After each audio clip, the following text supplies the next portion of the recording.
Hi, and welcome to Risk Immersed.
What's going on? Uncle Jim, Liam, MLA. What is going on? How was your weekend, everybody? Happy Monday. Happy Monday. Blech. Hey there. Oh, I am bright light. I turn my little bright light down. There I am. I don't look so washed out now. Hey, Uncle Jim, what's going on, buddy? Hi. Hi.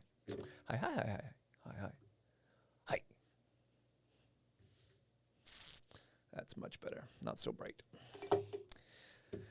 Oh, well, what a morning I've had already. It's been kind of crazy. My phone's been blowing up all day. My wife actually tried to give me her phone today because her phone was blowing up. Hi, Morg. Welcome to being at work. Thank you for being here while you're at work, I think. You better not get in trouble, young lady. Wave to me. Hi, Morg. Morg. Everybody, spam your Morg emotes if you got them. Morg, let her know we love her and hope she's having a good day at work.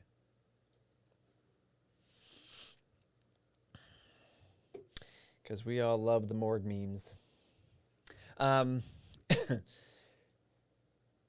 I've been just going crazy and trying to sort a bunch of stuff out and trying to get my day going, let alone doing research for today's subject. I don't know if y'all saw the topic of today. It's actually right there, below the risk immerse thing there. The whole allegory of the cave. Is anyone familiar with the? Hey, Rabbi, you'll know this. Allegory of the cave today, my friend. If you're familiar, hey, Andy, what's up? All my fam's here. Louie's here. Oh, here he is. This is amazing. All my friends. Yeah, so today we're gonna dig down the deep topic of Plato and the allegory of the cave from oh, what's it called? His Republic work. Great. And talk a little bit about awesome. what it pertains to. Like, is it just an allegory? Is it something that actually matters to us today? Plato, oh, I love Plato. It tastes amazing. You get the ones that actually have like the strawberry flavors and stuff. It's flavored, right? So you're supposed to eat it. It says non-toxic right on the bottle. I mean, am I wrong? Because, I mean, if you're making food out of Plato already, I mean, you might as well just, they got to assume. They've got to assume that kids are just like smashing right to the face. Eat all the things. Cold Army, woo, what's up? MLA, I agree 1,000%. It is a 200 IQ play. What a great way to supplement your diet. A little Play-Doh. Uncle Jim, thank you for gifting Rabbi a sub to the channel. Rabbi Ferret, welcome back to the gym, my friend. You, sir, better not be skipping leg day. And Uncle Jim, 9 gift subs. Thank you, brother. Thank you for being a committed member of the gym and committed member of Rise Above and our students. Yeah, so we're going to talk about Plato and his Republic, his writings in the Republic today. Specifically, the allegory of the cave is what we're going to focus on. And this is something that came out of 2 things. So philosophy in my background has been a thing. Hey, Mega, what's up, buddy? I'm glad you can make it to the stream. I really am happy with who's here today. Because of my degree, I had to study a lot of philosophy. And yeah, I won't get into a whole lot. There's a lot of philosophers I had to get research. And one that always stuck out to me was obviously Plato. He does a lot of different works. And the allegory of the cave was something that's come up a lot recently. One, because my wife, yeah, that a girl. You get that notepad and pen. My wife took an online class recently on philosophy, and all the philosophers, but one of the elements was the allegory of the cave. And she was really struggling with understanding the allegory of the cave. So I'm just curious, out of this group that's here so far, have any of you got any experience with A, philosophy, and 2, this specific philosopher, Plato, and his allegory of the cave? Who here has experience? Raise your hand. Who knows what the heck I'm even talking about? You got a little bit, Liam? most people that are in or have any degree, university degree or anything like that, are going to have some exposure to philosophy, and this is a fairly common one. It's kind of, I want to say it's kind of why I'm starting here. This might become a regular topic on the channel. Had to take an elective in college. Yeah. It turns out you got to raise your hand emote. Perfect. But it's a great, the Allegory of the Cave is a great way to look at life, especially in the light of where we are today, with this whole idea of these different movements that we're under. In particular, when we talk about Rise Above, it is extremely fitting for the work that we do. And I'll, need you go to over, yeah, nice. And I will help highlight that for you about how this allegory in Rise Above and how the two pair together, in why it really is something that is a massive hurdle for our staff to help students overcome. And yeah, and I apologize. I literally just got an email from our congressman asking me how my immigration was going, and the answer is horribly. So he's just saying he wants to advocate for me. So again, try and help me with. Side note, good news over here. On a different note, Plato and Allegory of the Cave works. So let's talk about this first from the context of what is Rise Above. So for most of you, you know what Rise Above is. It's this nonprofit that my wife and I founded almost 7 years ago now.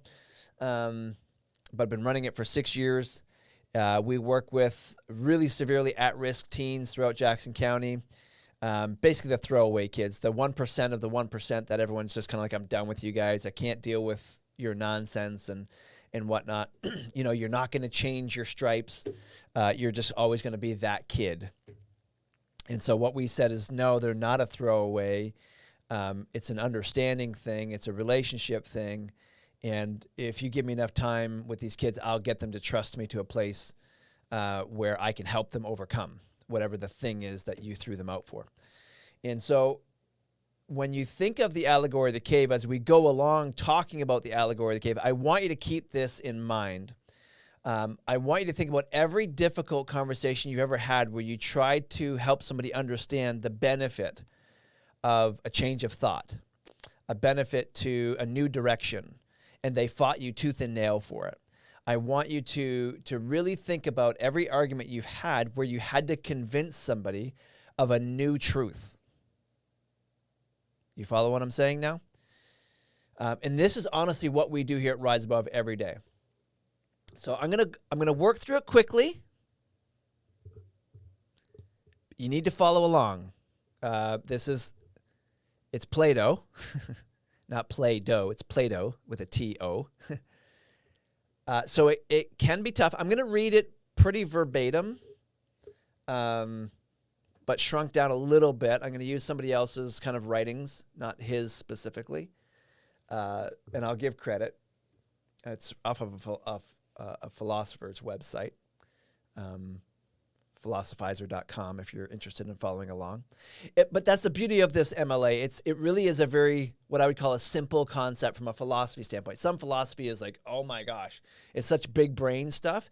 This really isn't big brain because I'm going to bring it to a very personal space for you in the context of Rise Above.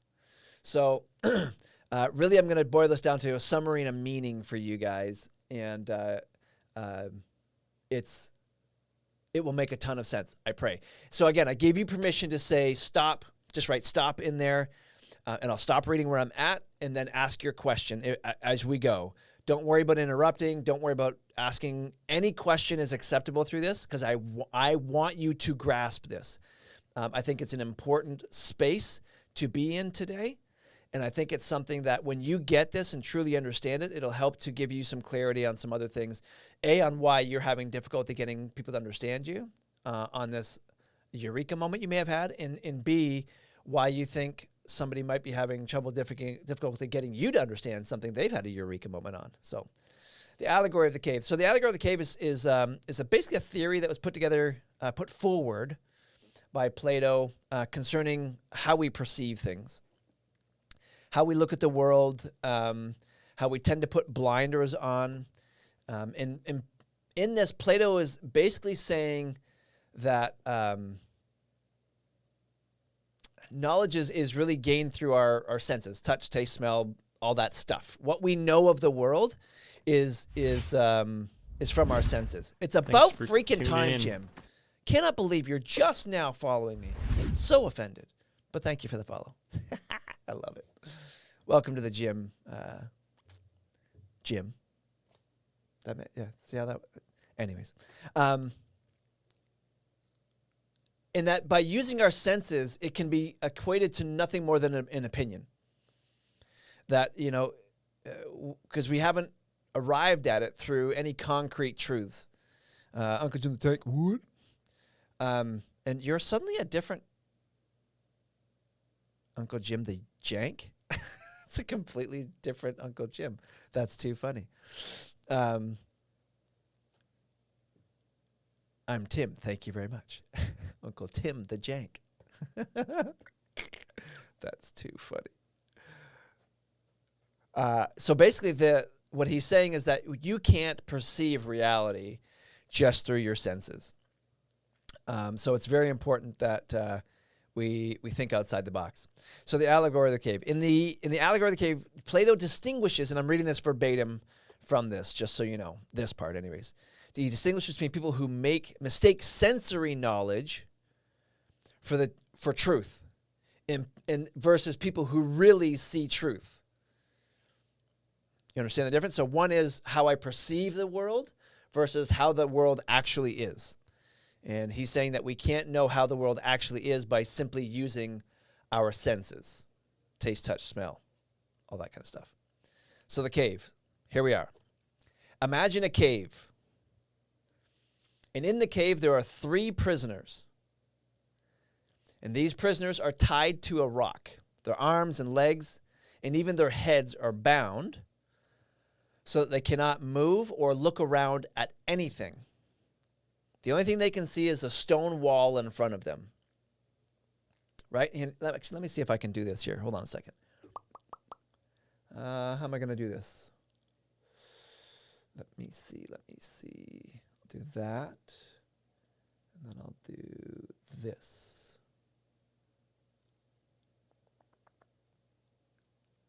I'm just trying to get you a picture so you can see it yourself.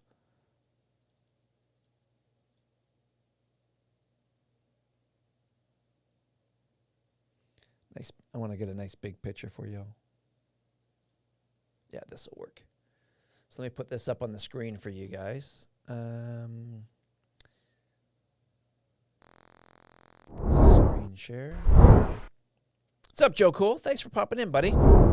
Going to be a fun stream today. So here we are. Okay. Everyone can see the cave now. You can see the prisoner pointing at the wall there. So again, they're chained. They can't see anything. And these prisoners have been here since birth. They know nothing else but this cave and the wall that's in front of them, right? They've never seen outside of the cave. Behind the prisoners is a fire or a light source. And it's and between them is this raised walkway. In other words, the wall that the prisoner's back is against. You can see in the picture. And then people outside the cave walk along this walkway or against the wall, carrying things above their head, including animals, plants, wood, stone, whatever it may be. And it shines a shadow on the wall. So imagine that you're one of the prisoners and you can't look around. You can't see anything around you outside of what's in front of you. And you must look at this wall in front of you. And when people walk along and create shadows, the shadows are cast onto this wall, and that's what you see. And if you've never seen these objects in real life, you would believe that the shadows, the objects you were seeing on the wall, were the real thing. So Plato is saying that these prisoners know not the reality of this object. They only know the reality of the shadow that's on the wall in front of them. Right? You with me so far? You're following, people? So this is where it gets kind of all right, good. Plato suggests the prisoners would begin a game of guessing which shadow would come next. So they get bored, basically, and they start guessing, oh, wonder what's going to come next. Oh, I bet you it's the bird this time, or I bet you it's this time, or whatever the case may be. And if one of the prisoners were correct, the others would praise him for how clever he was in being a master of nature. So because, again, the reality is they don't know. What they see on the wall is their truth. That's a bird. That's a whatever. And they would give these things names, right? So they would make up their own names for what these things were. They wouldn't call a bird. They'd call it a God knows what they would call it. Right? So you see how that is? So I had a discussion with somebody this morning about this, about the idea of if you were alone on an island and suddenly I come out of nowhere, or maybe I was on the island with you even, and I somehow made a raft and I got off the island, and I landed on the coast of Africa, and the first thing I saw was a big African elephant, right? How do I come back to you on the island and explain to you an African elephant? I don't have a picture to show you. I have this fuzzy, grainy description that I give you. And you know how that's going to go. You're going to make this weird kind of picture in your mind of what an elephant is. And I'm not even going to know that it's called an elephant. I'm going to give it some strange name. And that's basically what they were doing, is they were gaming these shadows to say, well, that's a bird, and that's what they look like. Well, one day, one of the prisoners escapes. He gets out of his shackles and he leaves the cave. Pardon me, sorry. And when he leaves the cave, let's say he's shocked by what he sees outside the cave. He can't believe what he's seeing is real because, well, two things happen. In the actual allegory of the cave, Plato goes on to say that even when the prisoner leaves the cave, it takes time for the prisoner's eyes to adjust. And the reason why is because he's going from a cave to blinding sunlight. And so if you've ever done that, you know how you squint and everything's kind of fuzzy and it takes time for your eyes to adjust. So Plato goes on to describe it in this sense, how over time this fuzziness goes away and he starts seeing animals and other people and shrubs and trees in great clarity, that they're no longer just these black shadowy figures on the wall, but indeed they have color and crispness of shape, and smells and all these other things, and you can rationalize that thing in your mind. And as the prisoner becomes used to the new surroundings, it dawns on him that his former view of what a bird was wrong. That what a bush is wrong. In other words, what he realizes is that his reality was wrong. What he perceived to be the truth of the things on the wall, that wasn't the truth. That wasn't what the thing was. And so he goes on this journey of beginning to understand his new world. He's had a eureka moment. He's, holy crap, that's what that's what a rose smells like? That I didn't even realize it would have a smell. Right? He sees the sun in the sky and he realizes that, that's the source of life. Because again, Plato is very intellectual and he sees everything as a philosophical argument in an intellectual journey. And so he puts this into the escapee's mind, saying that he feels as though that when he sees the sun, that the former prisoner goes on an intellectual journey where he discovers the beauty and amazing meaning of life. And he sees that his former life in the guessing game that they used to play was useless. It meant nothing. All those years were basically wasted because it was for naught. It was wrong. At some point on this prisoner's journey, though, so everyone's tracking so far because we're kind of pretty far down the rabbit hole already here of the Republic and the Allegory of the Cave. So everyone's tracking prisoners there their whole life. They see shadows. They give the shadows names. They play games with it and think that they've got it all figured out. And they think that just because one of them realized that, hey, a rabbit was going to come next and a rabbit came next, that, hey, you must be really in tune with nature and this thing on the wall. How good are you at it? And then the one guy escapes and he realizes, holy crap, we didn't have a clue. We really weren't good at it. And as he becomes fully aware of the truth of his existence and his part in it, he sees his former life as meaningless and that the games that they used to play as really useless. So what happens is at some point, thank you, Emily, at some point the prisoner, former prisoner, the escapee, decides, holy crap, that was all, like, I got to tell other people, basically. And he realizes, I got to get back to my fellow inmates, my fellow prisoners in that cave, and I've got to tell them what I know now. I've got to give them the truth.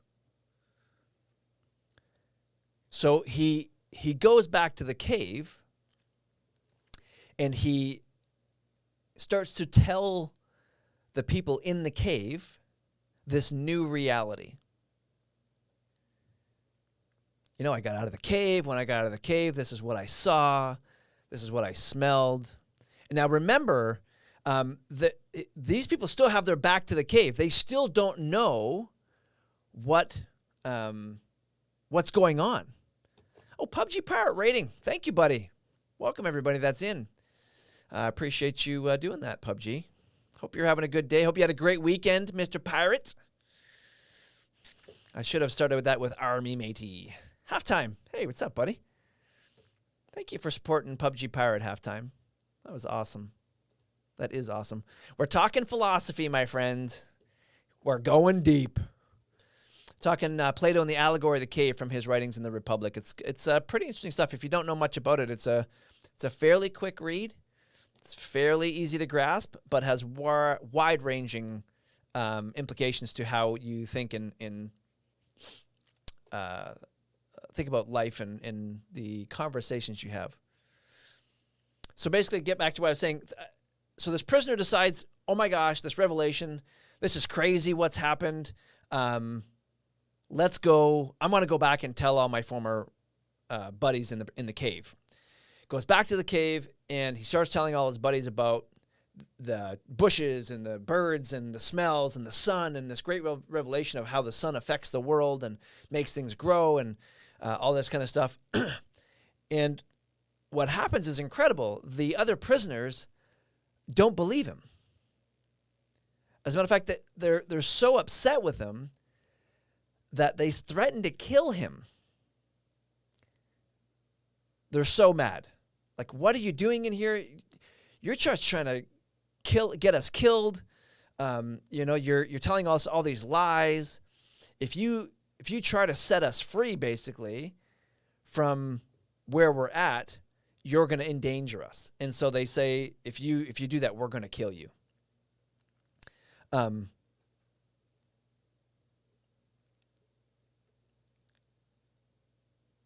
To say that is a common response to groupthink in new ideas would be an understatement. The Allegory of the Cave is a wide-reaching. It affects your life more than you think. Hey, Monsieur Don, what's going on, buddy? How's Don doing today? Thanks for joining us, buddy. What emote is that? Sharp tooth humble. Ooh, humble. Me likey. Me likey lot. So I'm going to break it down a little bit about what each of the parts kind of represent, and then we'll get into some of the meanings for us today. So I'll start with this. At the end of that, before I get into the meanings of the cave, the shadows, the game, and all that kind of stuff, one correlation I'll give you really quickly is when I worked at Coca-Cola, for example, when I took over the running of the first plant that I was in, I changed just about everything. And to say that there was almost a complete rebellion in the plant would be an understatement. People hated me because I was changing the way things had been done for decades. I was saying what they were doing was wrong, essentially. That's how they took it. And I physically had people come in my office and threaten me and say, if you change the way that we do this, I'm quitting, or I'll make this plant walk out, or things of that nature. And it's comparable to the Allegory of the Cave, where, this new person comes in and says, hey, there's this reality outside the cave that you need to understand. And these prisoners actually say, if you tell us any more about this reality or try and introduce us to it, we're going to kill you for it. I've had a philosophical understanding my entire working career that I ascribe to that says, in order to think out, you ever heard the term think outside the box? My phrase that I've always held on to for, honestly, since my 20s is, well, in order to think outside the box, don't you think sometimes you should maybe get outside the box? Because how do you think outside the box if you've never been outside of the box? If you've, in the analogy I used at Coca-Cola was, well, if you've been doing it for 40 years, that should tell you something. You have no fresh new ideas. You have no new reality, to use the Allegory of the Cave. And when I introduce something new to you, it threatens you. So.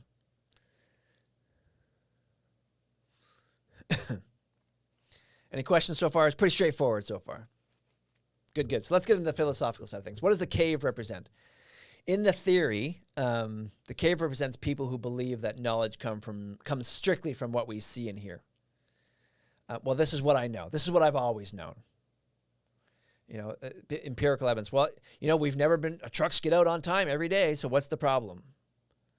So why do I have to change the way it works just because you came in? Me seeing that the shadows in the wall is perfectly fine.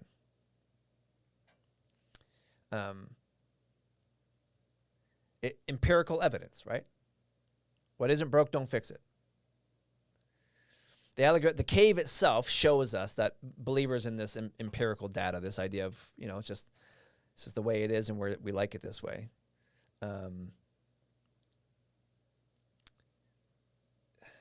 How do I say it? They're basically they're trapped in a cave of misunderstanding. They're not thinking outside the box because they've never been outside of the box. The next part is the shadows. The shadows for the allegory represent the things that we perceive, our senses, right? That they represent the empirical data, the idea of what we see and hear in this world. Pardon me. What's up, Batman? Welcome to the stream, buddy. And if you believe only what you see as truth, then you're only merely seeing a shadow of the truth. And that's why mathematicians and people like Einstein, and I think I said this last week too, very often say they only know a fraction of the truth of what they're trying to explain to you. To use a modern term, Plato would be calling you a pleb if you believed that what you see is the truth. But Plato would also go so far as to say that a philosopher is the complete reality, the truth, the greatest essence of truth on the face of the planet. So, just because they're constantly thinking outside of the box, so then therefore that makes them the masters of truth. Argue with me on that, go nuts. But the reality is it's the truth of how philosophers tend to look at the world. They tend to be the ones that see themselves as the complete owners of truth because they don't accept anything at face value. They challenge everything. And that's the whole idea of Socrates and the Socratean method. is this idea of asking why, constantly asking why. Why is the sky blue? Why is the earth round? Why does it feel like it's flat? Why is, why?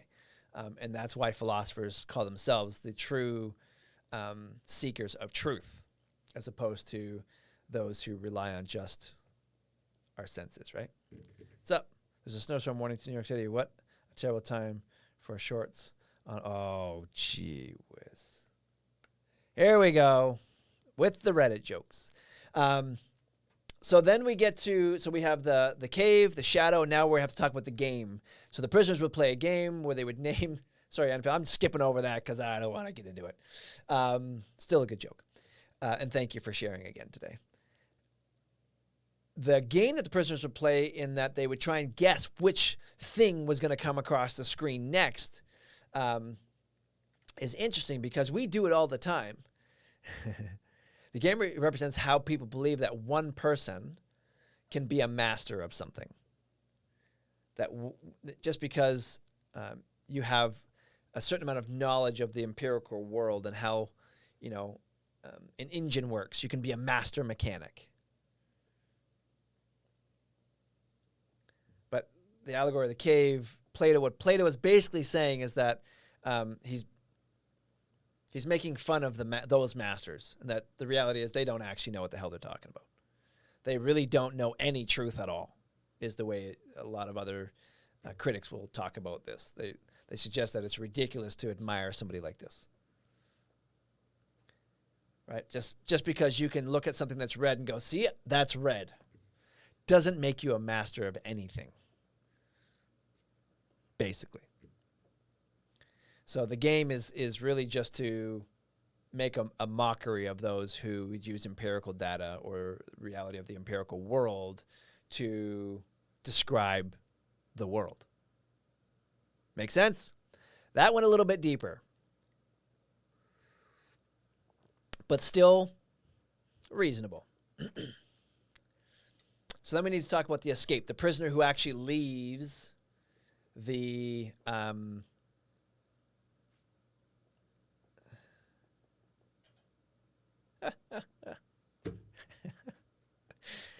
oh, Enfield. Love it. Love it. Love it. So the escape. The prisoner in this story represents, some say it represents Plato. That actually was a good one. That was a funny joke. But I mean, you could just say any philosopher, anyone that thinks as a philosopher would think.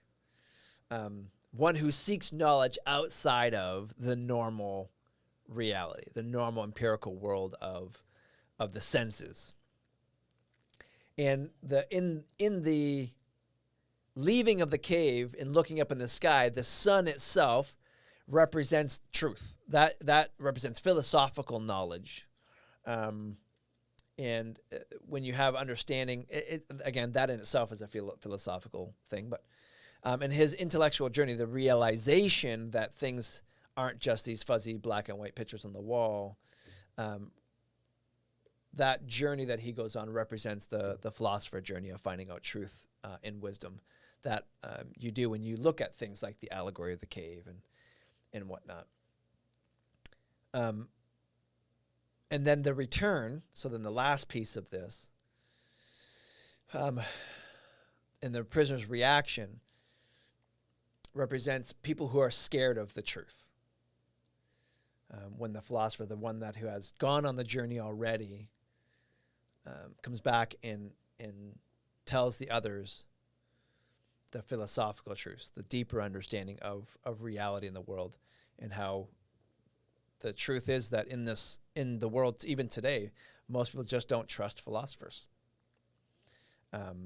It just sounds so outside the realm of norm. But and here's the kicker to this. Politics is almost solely based on philosophy. And who are the most despised, untrusted people on the planet? Politicians. Who is the one person in the world that everyone says you can't trust besides used car salesmen? Politicians. Yet politics is solely based on philosophical arguments. Usually, unless you get, I won't name names, but there's a few that just, they're not philosophers by any stretch of the imagination. But most good politicians will use philosophical arguments with which to move agendas forward and to do the things. So why am I bringing this up? What's all this for? Well, there's a couple things I want to talk about today.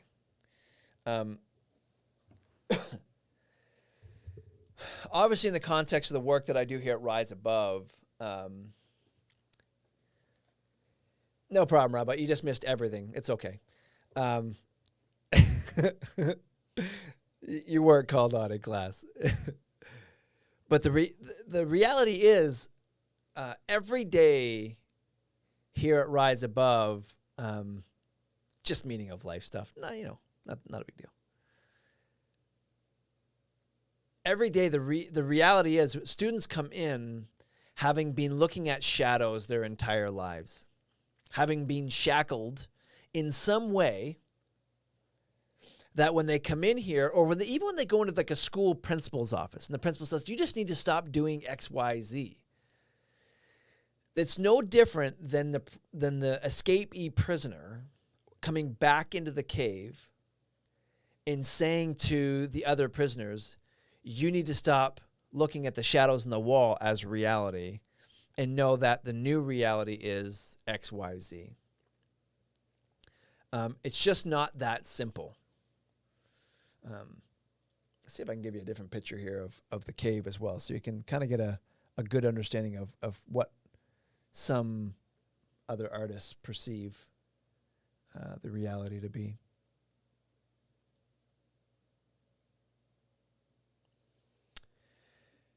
And this word ignorance is perfect in this picture I'm giving you here. The reality is our students come in having been ignorant their entire lives. And I don't mean ignorant in the sense of a rudeness, ignorant in the sense of a lack of knowledge, a lack of understanding. And usually it's a lack of understanding in regards to the possibilities. And this is where, the greater understanding for us as an audience comes in. I think very often we go into conversations with an ignorance, an unwillingness to have the person that's come back to describe something to us. And especially in the political world we're in right now, we're so unwilling right now to listen to the other side.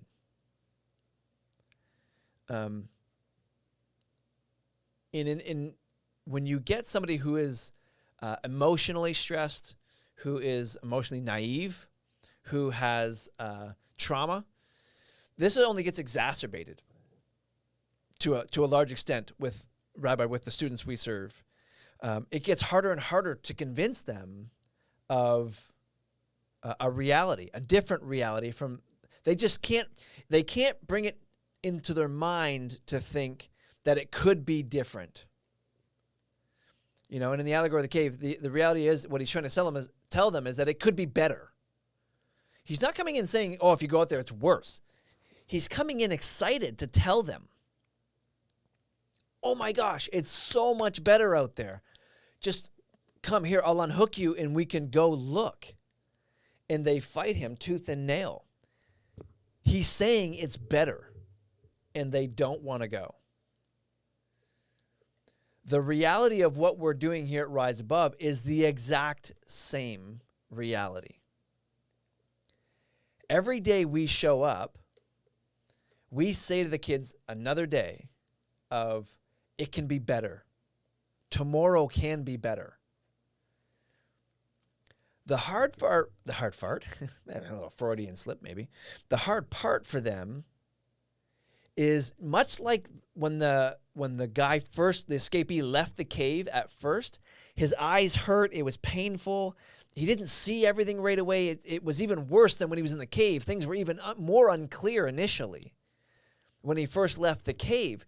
And so for students, particularly those who are immature, they want to run back into the cave because that's safe. That's what they know. That's what they're familiar with. They can recognize the things right away. And that's the other thing with the allegory of the cave that we didn't get into because we didn't read the full Plato's thing. The prisoner that escaped when he went, after he got the clarity of the outside world and he went back into the cave, Plato goes on to talk about how now that he was back into the cave, the escapee actually had a hard time recognizing the shadows in the wall that he once recognized. That they now were blurry to him. So it had flipped. Now he had a hard time seeing how that path was even viable versus this new path that was clearer to him now. And so what happens, and Rabbi, chime in, please, because I'm sure you see this as much as I do, that when our students come in and they're exposed to the idea of, hey, this can be different, it can be better, they're very shy of it. Nope, not, this is the way my life, I just know this is the way my dad was this way, I'm this way, blah, blah, blah. This is just the way it is. I'm not smart enough. I'm not good enough. I'm a bad kid is the one that we get all the time. Even parents saying all the time, I'm a bad kid. That's all they know.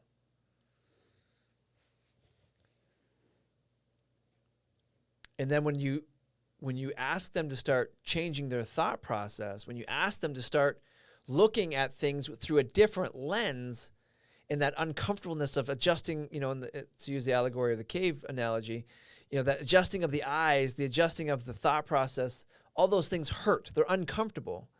And what happens is, especially when you're taking the journey with a friend, if the friend isn't on the journey with you, I'll give you an example of this. My lifting partner, who makes what I do in the gym possible every week, he's on the same journey I'm on, diet in weightlifting wise right now. We're both in a building phase where I'm trying to lose body fat while at the same time gaining muscle mass and strength. I'm having tremendous results. I'm succeeding. I am. I've lost 15 pounds. I've lost 4% body fat, and I'm getting stronger. My bench press is going up exponentially, actually. I hit a new personal best last week. And all within 27 days, very quickly. He has not had the same results. Why?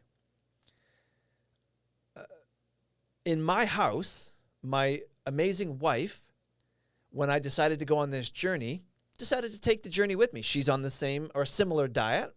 It's not really a diet. We're just watching our caloric intake and adjusting our macros to ensure that we're eating very specific things. She's doing that same thing with me as well in the gym. She goes to the gym with me every day, 5 days a week. And she is working just as hard as I am to make new personal bests. And that helps to focus my new reality of my diet and my workout regime. It makes that easier for me because I have a support that can come along with me and convinces me of this new reality. My lifting partner doesn't have that. His wife does not go to the gym and wants to eat out every night. So he's struggling to make gains in the gym, and he's struggling to lose body fat. It's the same thing with our kids. When I come alongside a kid, or when my staff comes alongside a kid, or the staff here at Rise Above come alongside kids, and we say, hey, there's this new reality. You can make all of these gains. It's going to be painful in the beginning, but once you get going, it's going to be exponentially better for you. Even if they want to start that journey and they actually go alongside it, because their partner, their friends, their family, boyfriend, girlfriend, whatever it might be, is not on the same journey as they are, it makes arriving at your goals extremely difficult for them. They struggle because of it. Because nobody outside of this building is supporting them the way we do. So when I go to the gym, everyone at the gym's like, yeah, wow, you're looking great. Wow, you're lifting good weight. Man, you lost some weight. Hey, looking, But as soon as I leave the gym, nobody cares. If it wasn't for my wife, nobody would care. I'd have no support. And like my friend, he goes home and quite the opposite. His wife is like, here, eat this pizza. Here, eat this, bag of Doritos. Here, Hey, it's the Matrix. What's up, buddy? Share what you know. Nice to see you again, man. Glad you could make it in. We're talking about the Allegory of the Cave, Plato's Allegory of the Cave today. Oops. There we go. And the reality is that until you see enough of this new truth, in the case, I'll use my diet as the example, until I start seeing, oh my gosh, yeah, my love handles are gone. Oh my gosh, hey, this, there's right on. There's a reality to mental, even stress and unsupported youth, honestly. And there's a proven fact with diets that the longer it takes for you to see results, the more likely you are to abandon the diet. And this is the tragedy for men, is most men don't see results quickly. It takes 4 to 6 weeks to see any physical change in your body, like the tire around your belly or whatever the case is, to go away. Because men tend to lose their face from the top of their head down. It's this weird thing. And so for me, my face has gotten a lot thinner. My neck has gotten a lot thinner. And then it went to my shoulders and my back. And now after 28 days, I'm just now starting to see a difference in my stomach. Now, if I was impatient or not willing to fight through the squinting and to use the analogy of the cave, to fight through the looking for the truth of this diet, I would not have succeeded because I would have given up. Same with the allegory of the cave. If the escapee prisoner had given up quickly and said, oh, this is worse than being in the cave, so I'm going to run back in the cave, he would have never been exposed to the truth that is the world around him. And as I was saying with our students here at Rise Above, that is their everyday reality. And that's why the beauty of your subscription here to the Twitch channel, any donations, bits, whatever the case is, whether it be the Amazon page and our wish list or the newest thing, the Patreon. And thank you, PUBG, for being a Patreon supporter of the channel. For those of you that support the Patreon, it really is huge.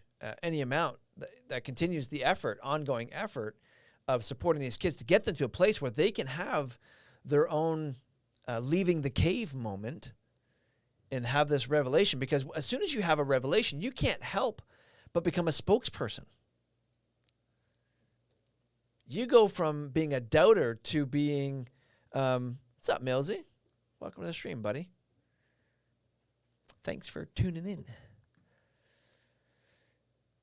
But as soon as you have that moment of, oh my gosh, yes, I can do that thing. And so for me, we call it trust, obedience, challenge, change, growth. That's the formula. So a lot of you are new here and may never have heard this from me. When a student comes through the door here at Rise Above, and this, you keep the allegory of the cave in mind when I talk through this. One of the first things we focus on with the students is this idea of trust. Whether it's the parents trusting us with their kids or the student trusting us as their teacher, the first thing we do relationally is to build trust with the students. Do what I say I'm going to do. Follow through. Show up every day, on time, ready to do work, happy. Well, not all. You don't always have to be happy, but in being real with my emotions is a better way to say it. Not being fake or phony in any sort of way. Because you all know, teenagers smell fakeness a mile away, 10 miles away. There's no fooling teenagers if you're being phony. And so for us, once we get that trust in a kid, once we get a student to say, oh yeah, Mr. Fernandez, that guy's awesome, man. He's such a good guy. What they're saying is, I trust you. You're one of my peeps. To try and be cool with the lingo. Once I get to that stage, it's then when I can say, dude, don't do that. Oh, man, come on, that's just stupid. Come on, why are you doing that, and almost make it a joke, but at the same time corrective, without the overt rebuking that happens with punishment. So here at Rise Above, there really is no punishment there as such. There's no discipline that takes place with our students. There's no remedial action. Really, the only remedial action we have is to send a kid home. And the truth of that is, if I send a kid home, what I'm saying is I'm willing to give up my influence on that student for that moment. And the answer to that is no, I'm not. So sending a student home is really the absolute last thing I will ever do. So when something happens that requires follow-up with a student, behavior-wise or whatever, we walk them through it. We have a conversation. And we give new instructions, and then we say, this is what I expect, and we go from there. Trust and obedience. If you believe me, if you trust me enough, then listen to me, is what we're saying. And then you got trust, obedience, and then you got challenge.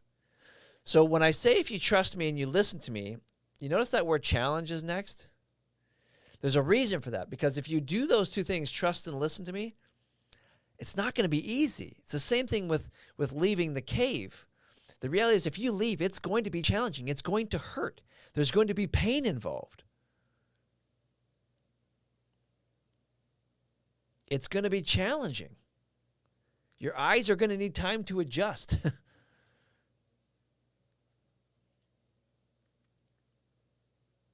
Trust, obedience, challenge, change. Let your eyes adjust enough. The amazing thing is that things start to change. You start to see the world differently. You start to come out of the shadows, and you start to see people for what's really happening. That maybe not everybody's trying to get something from you. Maybe not everyone's a thief or a liar. Maybe I can get an A on my math test. Heck, I could graduate high school. That's a reality. The way I think starts to change. Just like the escapee, when he left the cave, he looked at the sun and he realized that the sun was the source of everything.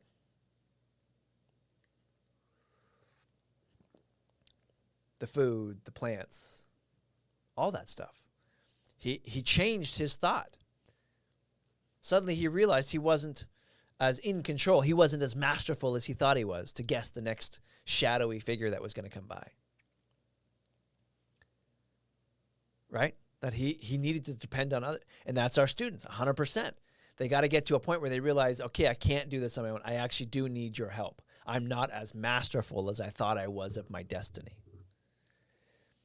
Trust, obedience, challenge, change, and then growth. It's that full eureka moment of, oh my gosh, I've had this epiphany. This is incredible. It's going to change my life. What else can I learn? That voracious hunger, it's almost insatiable when it happens.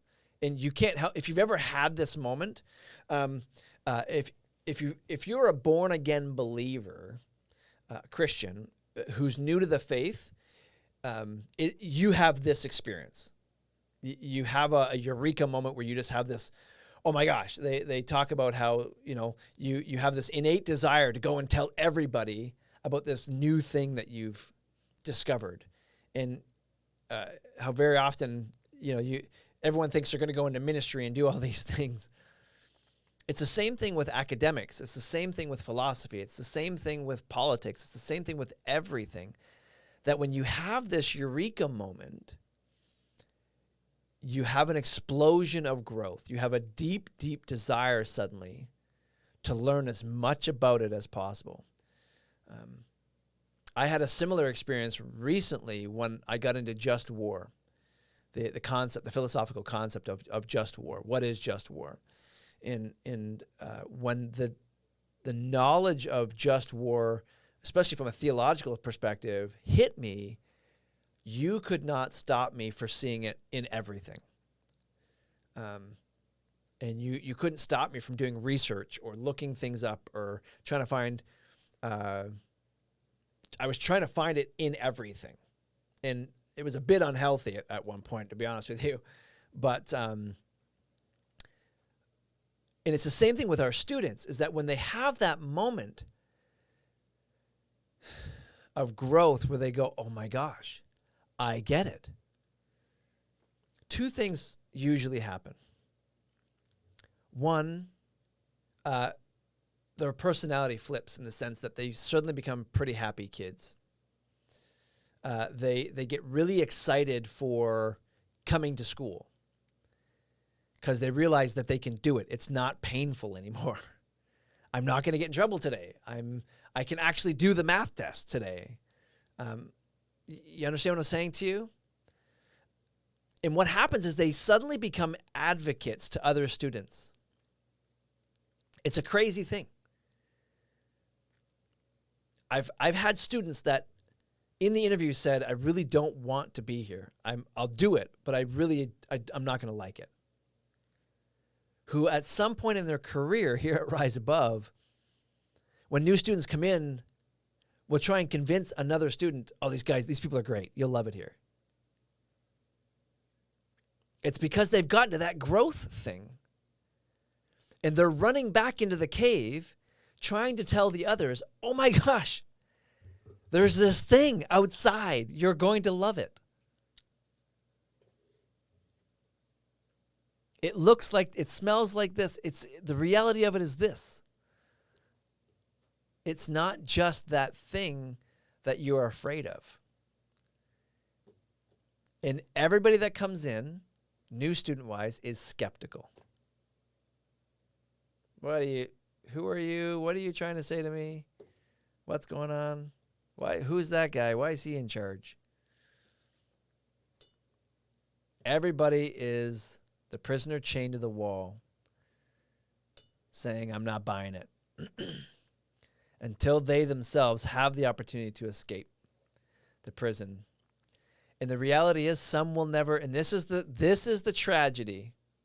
And this is what I was saying at the beginning of the stream. And some of you are still in the middle of trying to tell people who are chained to the wall, hey, there's this thing outside. And you're arguing with these people. You're having these conversations where they're saying, you're an idiot. You know, I don't believe X, Y, Z. And I guarantee you, by and large, it's a political conversation right now. Or some other movement that's happening in the world at the moment, where you're trying to convince people of a certain reality, and they're fighting you tooth and nail. What I'm saying to you is understand that remember, they're looking at shadows that they've been looking at their entire lives. And it's going to take a special person to convince them otherwise. It's going to take a very special set of circumstances to convince them otherwise.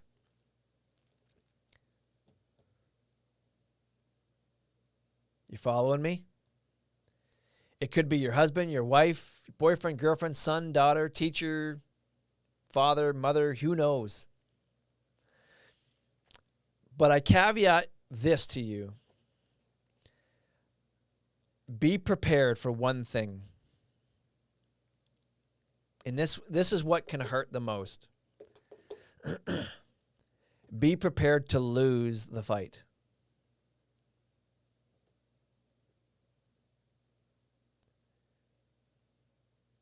Be prepared to walk out of the cave, leaving the prisoners chained to the wall.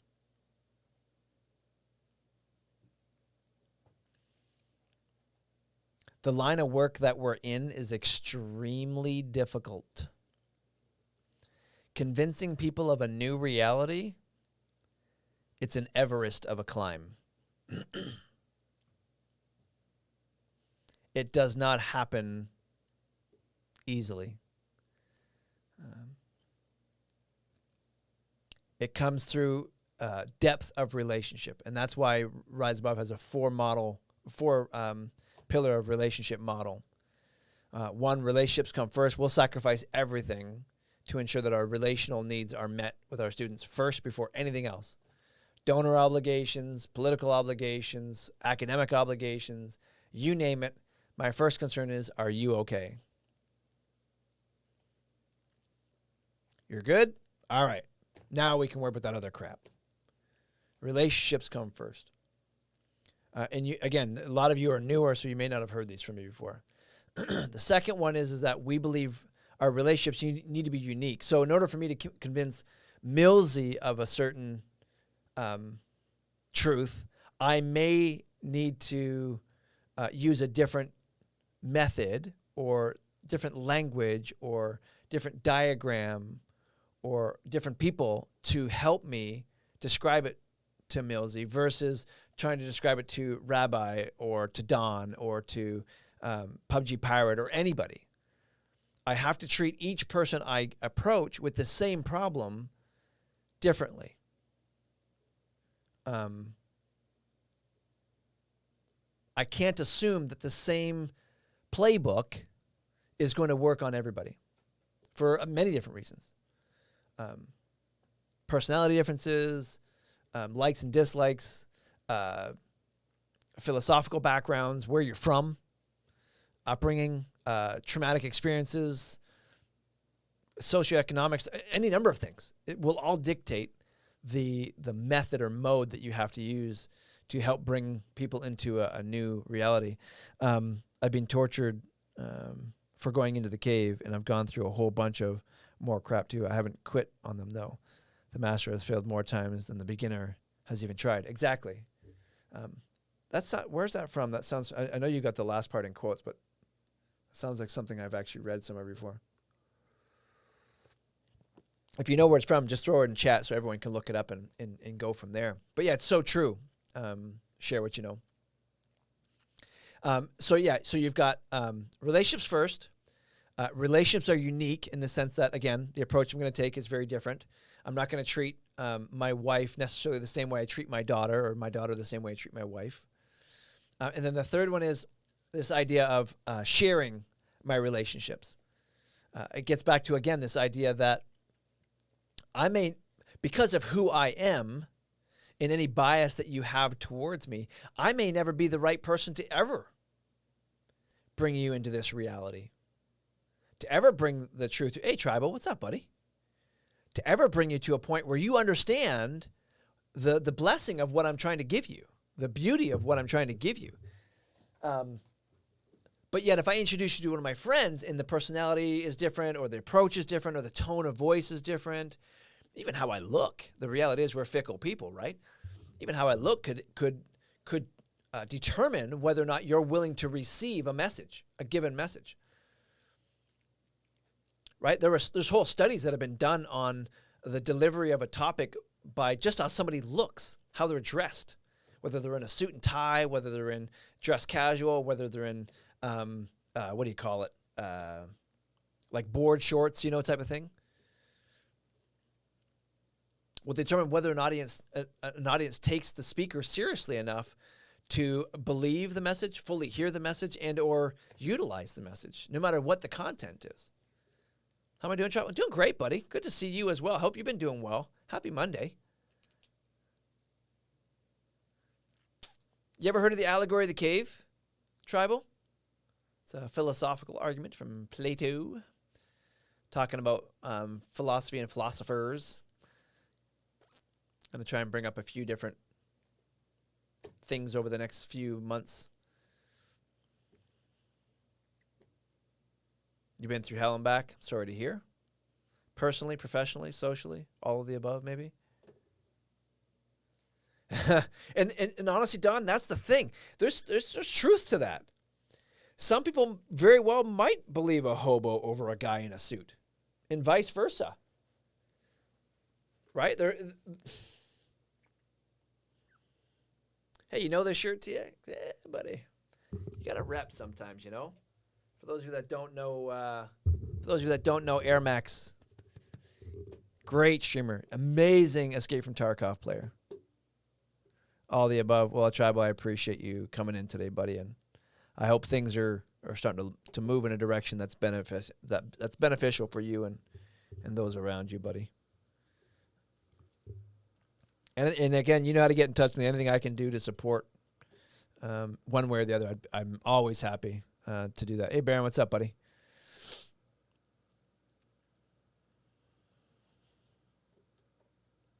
No worries. And so you've got the relationships first, unique, share the relationships. And then the very last one is we believe that our relationships should endure. Meaning, if I'm going to take this journey on and travel with you down the road of a new truth, a new understanding, it behooves me to not run away once you have your eureka moment. Because as I was saying before with a new believer or anything like that, if you've ever had one of those eureka moments, you're voracious, your appetite is voracious for new information. Like I was saying with the just war analogy. When I grasped a hold of that, if my poor professor at the time, I was in his office every day, wanting more information, wanting to learn more and more and more and more. If he closed his door on me, I would have been lost. And honestly, the likelihood of me walking away from that understanding would have been pretty high. I probably would have abandoned it.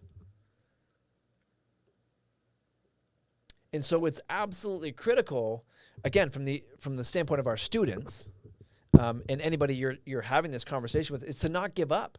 Even if you've won the day, won the argument, even if you're losing, don't walk away, because you don't know when they might need you again.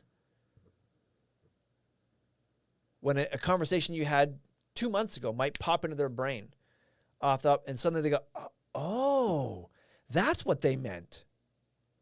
And you're no longer in sight because you've abandoned the relationship. I'll give you a perfect example. One of our students, I get a weird call on my cell phone, a number I've never seen before, and I almost didn't answer it the first time. Well, to be honest with you, I didn't answer it the first time. So I was like, what the heck is this number? Second time I got it, an hour later, I answered it, and it was it's like, hey, this is a collect call from such and such a jail, and all I hear is a former student of ours on the phone that saying their name and saying, hi, this is blah, blah, blah, John Smith. You know, you say your name when you're making a collect call. And I was like, oh my gosh, one of my freaking students is calling me from jail, like a former student from a couple of years ago. And so I'm frantically trying to answer the call, and oh, hold on a second. You guys still there? I think my stream just blew a tire. You guys there? I just got a message saying, yeah, we're okay, good. I don't know. I just got a message that said my frames dropped down to nothing. Anyways, so here it is. Now, if I did not have an existing relationship with this student, obviously they saw us as a viable option to call from jail to say, hey, I need help. There it is. Trust, obedience, challenge, change, growth for one. They clearly trust me. Clearly. They called my personal cell phone asking for help. Relationships come first. Share relationships. Unique relationships. Relationships endure. Clearly they believe the relationship still exists. That the relationship is still ongoing because they called me asking for help. Long story short, I was able to call mom, do some other things. Batman, don't go to jail. But that's the beauty of the journey. And this is why the allegory of the cave to me is so important. It's a first step in understanding how to have a proper argument, how to come alongside somebody who thinks differently than you do, and how to win honestly, it's how to win an argument. I don't mean an argument in the sense of, what are we having for dinner today? We're having fried eggs. No, we're not. We're having spaghetti. No, we're going to have meatballs and gravy. No, that's not what I'm saying. I'm talking about life-altering, deep conversations with maybe an estranged family member. And I know I've brought up my brother recently, and how I'm really having a difficult time with my brother. I've only got one sibling, and he is, he's not interested. Let's just say that. And the tragedy in that relationship is, I don't know what I did. I don't know why my brother hates my guts. He won't tell me. And this stems from decades ago, apparently. So I'm told. So here I sit, relationship enduring, waiting to have the conversation, waiting to have the back and forth. No, I didn't. I wish it was that easy, be honest with you. But that's the issue with these conversations very often is you go in to the conversation, and we do this with our students. Unfortunately, you have to start, because you have to start somewhere. You go into the relationship with it's a guess. I think the issue with you, why you're struggling is blah. And then it's only through that trust conversation where sooner or later they reveal the truth to you. Oh, yeah, my mom's boyfriend when I was 12 years old did X, Y, Z. And I just never been able to get over it. Never been able to forgive my mom for it since blah, blah, blah. And it just led me down a trail of whatever. Or, yeah, I did this thing one time, and I know if I do X, Y, Z, I'm going to get caught, so I just don't do X, Y, Z. I don't go to the school anymore. I don't whatever. Sooner or later, the truth comes out. And it only comes out when you have the patience to sit with a student long enough, or to sit in an argument long enough for them to tell you. Because they can... Often you'll get into an argument, and they will argue with you and argue with you and argue with you without ever telling you why they're arguing with you. Tell me you've been there, because I know you have. How many times have you been able to go into an argument where you're articulating your argument and the other person is just saying no, no, no, no, never articulating why not, or articulating well, just saying because? Tell me you've not been there.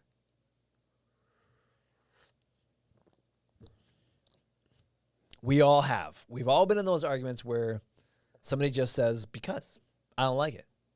I just got a feeling. No, that is the epitome of the cave. I just have a feeling. My senses tell me it's, okay, that's great. Your senses tell you. It doesn't make, and I told you guys this a couple weeks ago where I told you about the pastor who tried to attack an elderly board member, and I had to physically intervene. His whole argument was, my perception of it was, yeah, you wouldn't understand. Exactly. And the crazy thing about that is that that person that is saying that has decided in their mind that you will never understand. No matter how much you try, I will never let you in far enough that you actually understand it. And if you do get it, if you do finally break through and figure it out on your own, I'm going to deny it. That's not the reason why. Nope.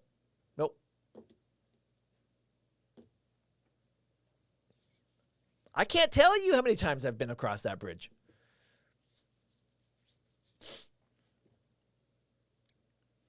Yeah, and like I said, sometimes if they do, I'm picturing all these kids' faces in my mind over the years of kids that have just, they won't tell you, and then because of my investigative mind, I usually find out the reality of what's going on with things. And God knows I've told a million stories on this channel.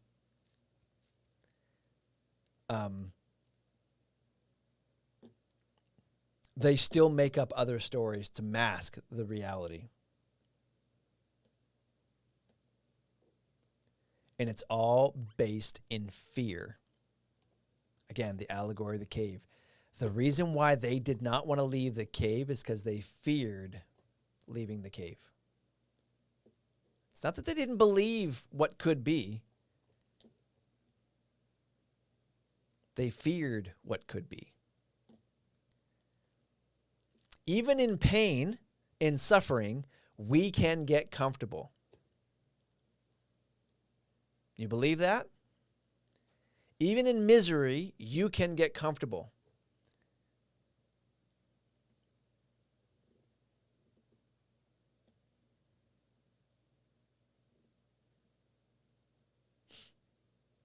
It sounds a lot like my girlfriend if I get upset and fix it. Just want you to listen. Listen can be tough. Yeah. Yeah. I talk about that quite a bit. I use the term sitting Shiva, TX. This idea of just sitting quietly with somebody, even if they're not talking. Then everything but suck explaining things ironic. Yeah, that's because knowledge and experience. Yeah. The worst offenders are those that brag about their street smarts. Yeah. It's hard. The reality is it's hard. Trying to convince somebody. Well, let me back up one step. Remember, I was saying that sometimes you get comfortable in your pain. I'll use my mother as an example. Love my mother to death. But she is comfortable in misery. As some of you who have been in the stream a long time know, I did not grow up in the best circumstances. Hey, up, Dingle. I grew up divorced parents. My dad never paid child support. I grew up what I would call very poor, bouncing from home to home. Grew up in what's the housing, government housing type thing where it's subsidized. Your rent's like basically $100 a month, where normal people would pay like $2,000 a month for the same house. My mother still to this day lives in that house that I spent, I don't know, I was probably 7, 8 years old when I moved in that house. She's still there, and it's government housing, subsidized. And she's content. She's comfortable living there. I'm not saying it's a bad house. I'm not saying her neighbors are bad, that they're evil people or anything like that. But the truth of it is she can know better. She is worthy of better.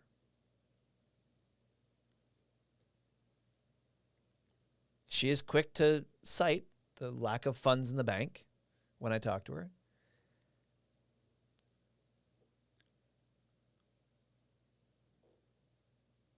But she does nothing to improve her circumstance. Like the prisoners in the cave, they'll be quick to cite that they're shackled, that they can't move about freely, but will fight you if you ask them to leave or tell them that you can rescue them.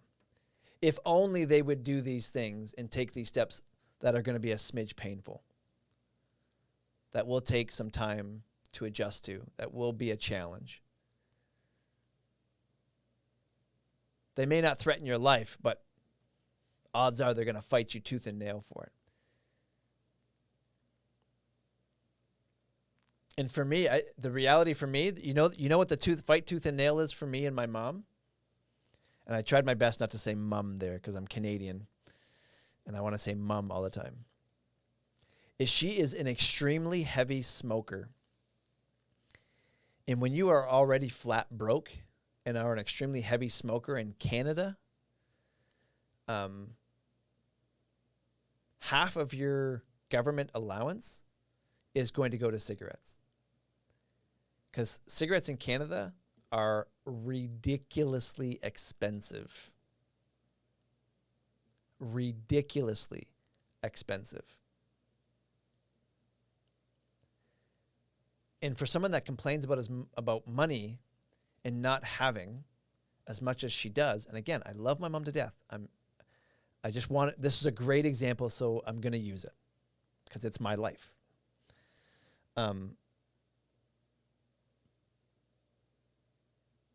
I tell her point blank, you have $1,000 a month sitting right in your lap. It's in the ashtray. Instead of complaining about not having food or whatever is missing, being behind in your rent, or make an adjustment. Quitting smoking is painful. It's hard to do. Agreed. But the reality is, she's 67 this year. So I still want to be. So TX, you're hitting on my next point. This is a huge problem. You have to want it and not just want it, but be given.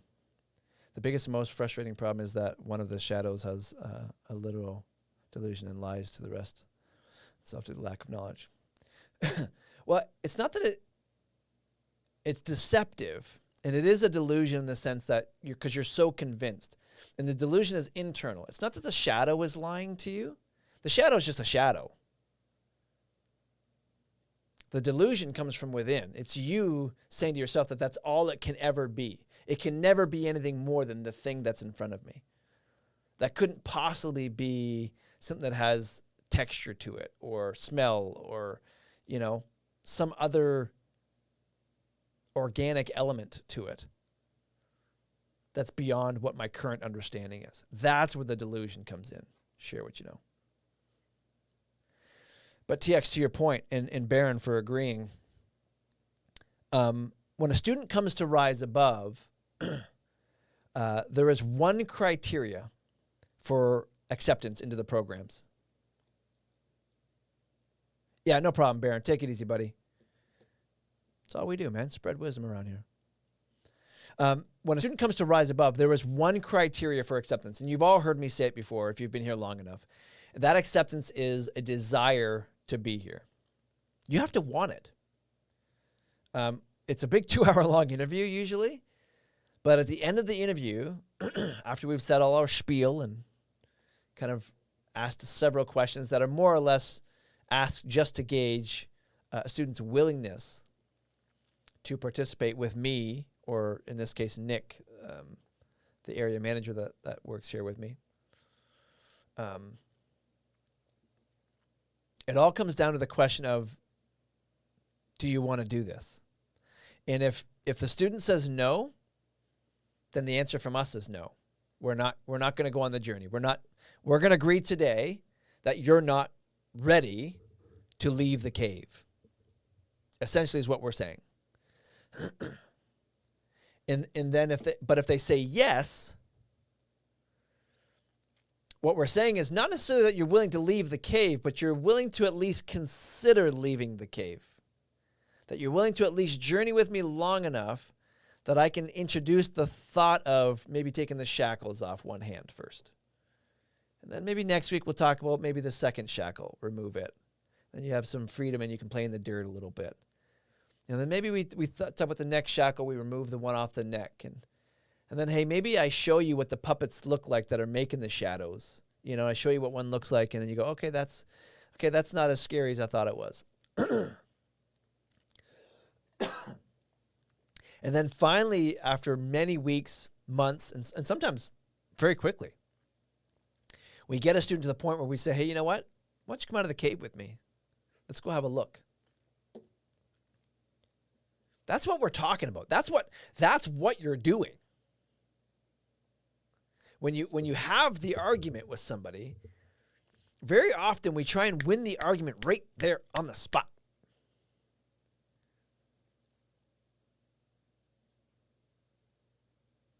And you're going about it all wrong.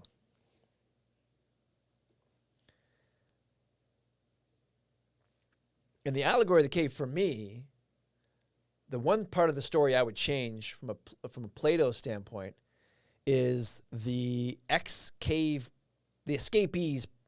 approach to his fellow inmates when he returns. Knowing, again, that everyone's going to come to this reality differently and at a different speed and in different ways, I would have approached it from, like I said, a standpoint of, hey, maybe I'm going to scoop one of those puppets off the wall behind these guys. And I'm going to say, hey, watch, look, I'm going to hold the puppet up and I'm going to show you how it makes a picture on the wall.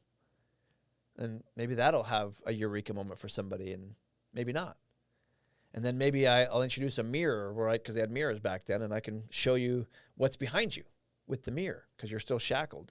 Or maybe I take them on a journey of removing the shackles one at a time so they can stand up and have a look around. And holy crap, there is this other thing behind the thing. And I mean, for me, that's what I would change. It doesn't have to be a one-day argument. It doesn't have to be an all or nothing argument today. It's got to be today. You know, I don't know whether this is a good analogy or not, but just the idea of, you know, fighting in a way that allows you to fight another day should you lose the day. Right? You don't necessarily want to put all your cards on the table if you don't have to in this hand. Or all your chips on the table in this hand. You might want to wait for the river to come up, you know, for those of you that are poker players. Then maybe go all in. Wait to see the next card. So that person could have a flush where you're sitting on your two pairs.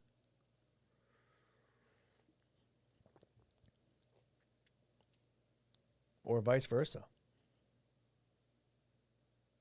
They're feeling all good and comfy about themselves because they got two pairs and you're sitting on a flush that's about to turn. Right? It's not as easy as we think it is very often. A lot of people get in the habit of oversimplifying arguments. They do that and they go, well, I guess I'm not convincing Jim today. Well, I tried. Well, yeah, but you probably gave the simplest argument on the planet. You didn't really articulate well. Not everybody learns just by hearing you yell at them from 2 feet away.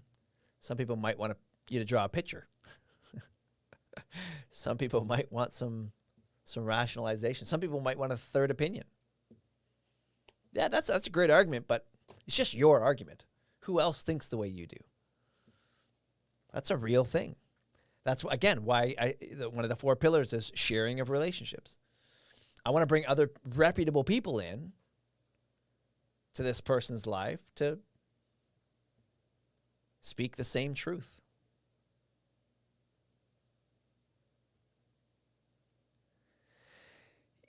You know, and death can mean a bunch of things. So, and this is why in this they must do, even with the prospect of death. And death can mean many things, right? So immediately we ascribe death to the physical death, this idea of your heart stopping and from whence you came, right? Dust to dust. But you can talk about a spiritual death. You can talk about an intellectual death.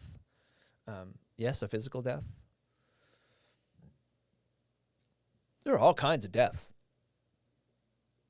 And the reality is that death isn't just a death in the sense that somebody came upon you and slayed whatever that thing is. Usually the death is a self-sacrificing death. It's a death of something that you freely gave up, whether you intended to or not. Because sometimes a reality will hit you without your intention. You smell what I'm cooking there?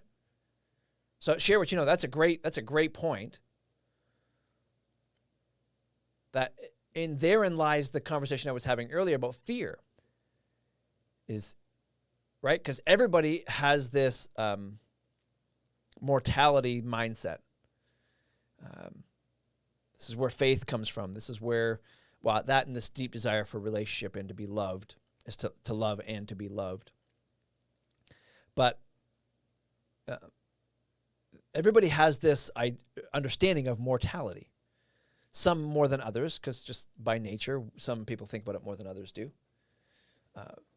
And when you start talking about the different types of mortality, particularly when you're in a philosophical world, you really have it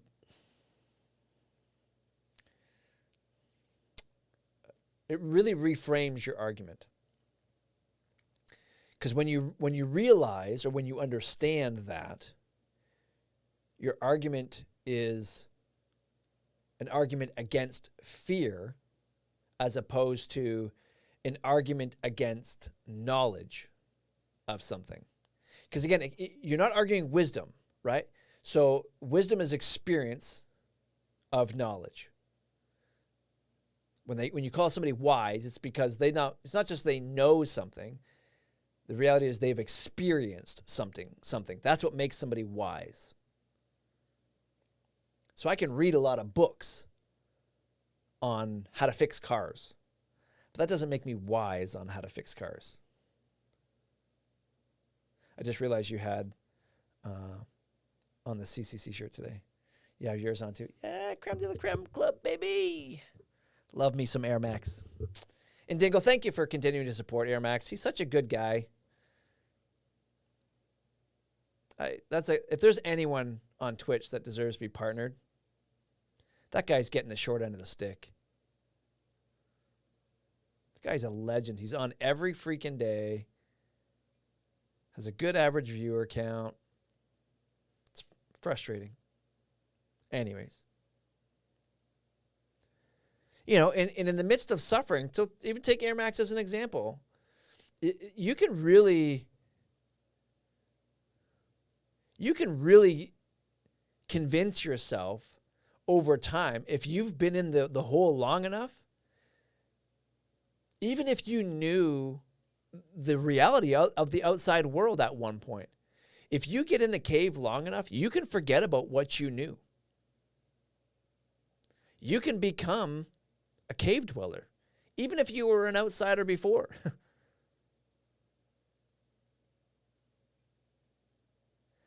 Yeah, and that's the thing, share what you know.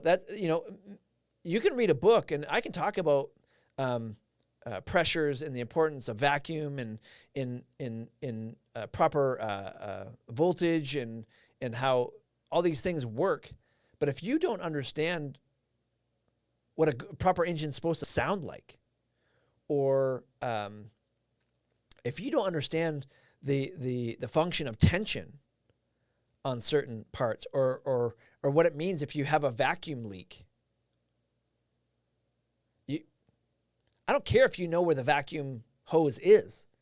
If you don't understand what it does or how it's supposed to function outside of a textbook, you're never going to be able. You have to go through it. That's why we have things called apprenticeships, because they want you to be wise. They want you to experience actually turning a wrench, because the reality is not everybody can turn a wrench. You might not be able to break that lug nut loose. You might not be strong enough. Not in this club, baby. But the reality is, some people just aren't cut out to turn wrenches. Now, does that mean you can never turn a wrench? Yeah, Jimmy.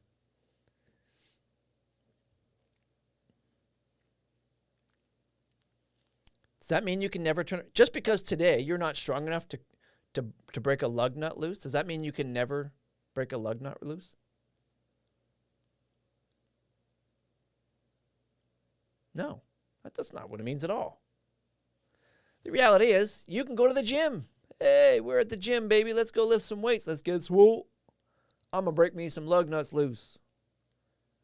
But that's oversimplifying. The reality is, they make a tool for that.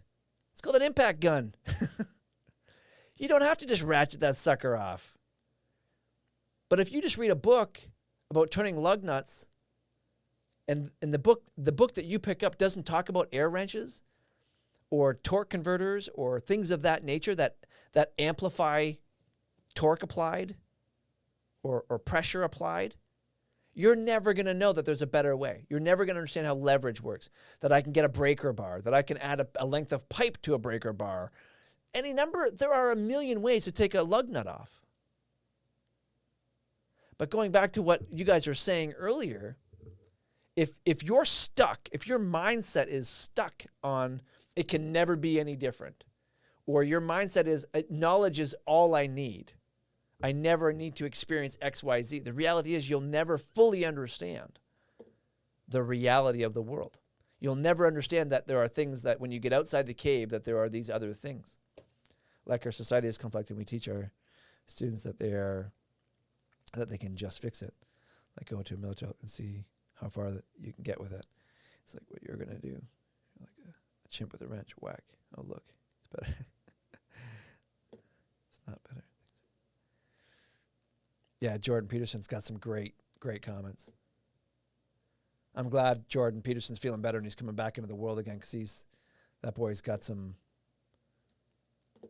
truth for a lot of people. But there's Jordan Peterson is a perfect example of somebody that is coming. He's a person that's coming back into the cave and trying to help people through. Now, is what everything Jordan Peterson says correct?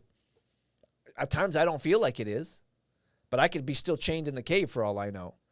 But the reality is you have to be open to the idea that he could be onto something. But if you're not, he'll never be right. That's the same with anybody. Whether you believe in this movement or that movement, or until you like as somebody who has a faith background, one of the first things I did is read about other faiths. I fully understand the Muslim faith. I've read the Quran.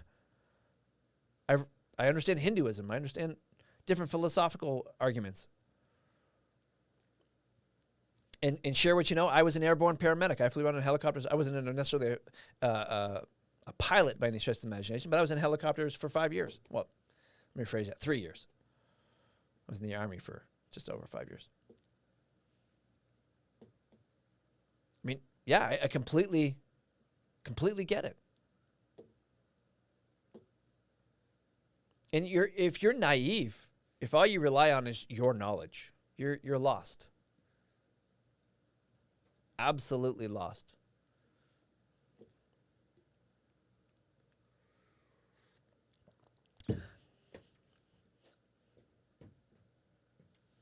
So, anyone like the philosophical conversation? Am I going to do another one of these, or what are we doing? Is this something we want to have a conversation about again? I've got a few different things on my mind that we could talk about, but if there's one in particular that you know of or are excited to talk about because you have a lot of experience with it, or of a particular amount of wisdom that you would love to impart, I'd love to talk about it. Faith conversations, to bring up the 2,600 faiths, I'd love to have that conversation. Sure, let's go. I have a 4-year degree in theological conversation, so why not?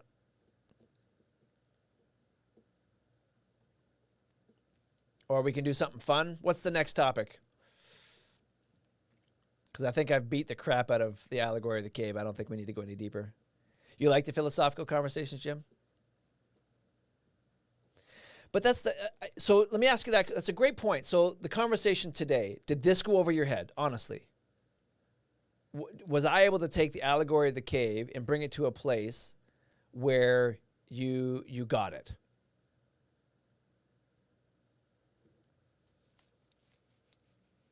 Because I'm willing to go back and have a second crack at this if I missed it.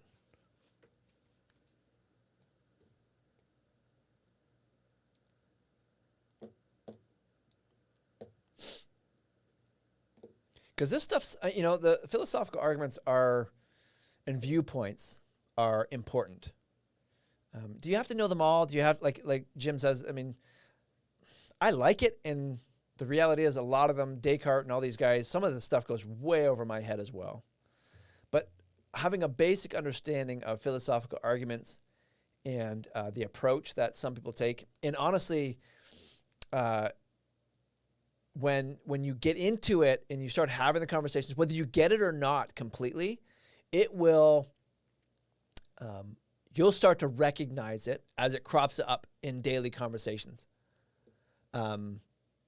When you watch the news, suddenly you say, wait a second, I recognize that phrase. Or we just talked about that, So it's worth it to get into it from a Cole's Notes type standpoint. I'm not the best example because I got what I was actually listening to, But I'm constantly being pulled. Yeah, no worries. I'm not worried about that. Cool beans.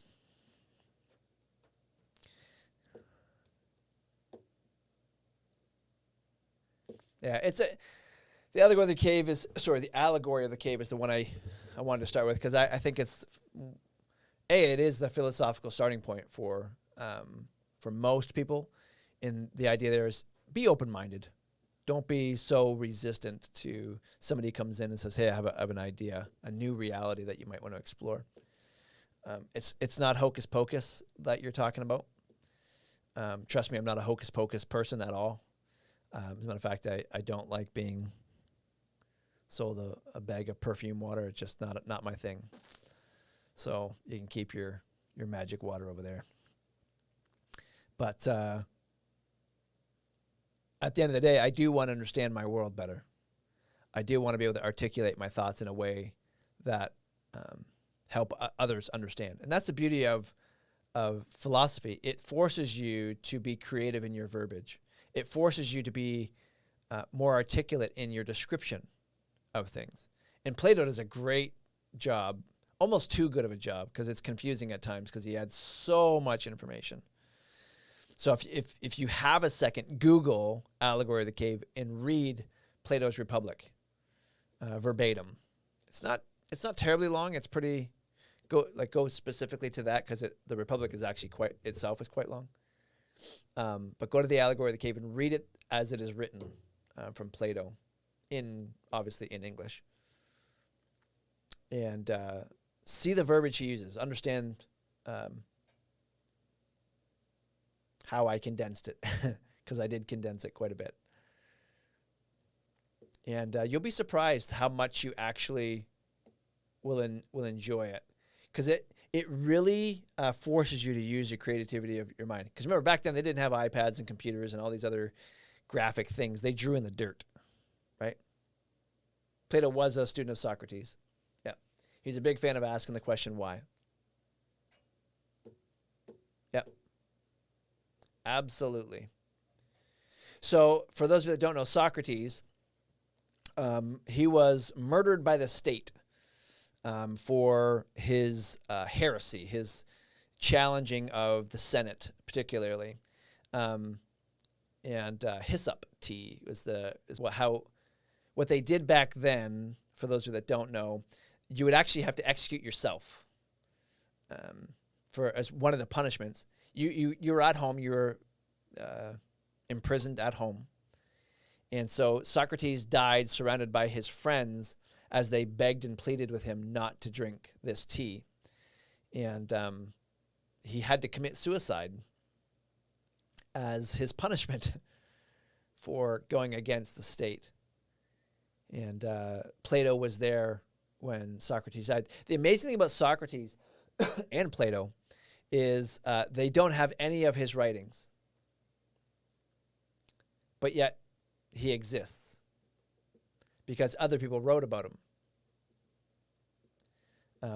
And they write about this book that Socrates wrote, but we don't have a copy of the book anywhere.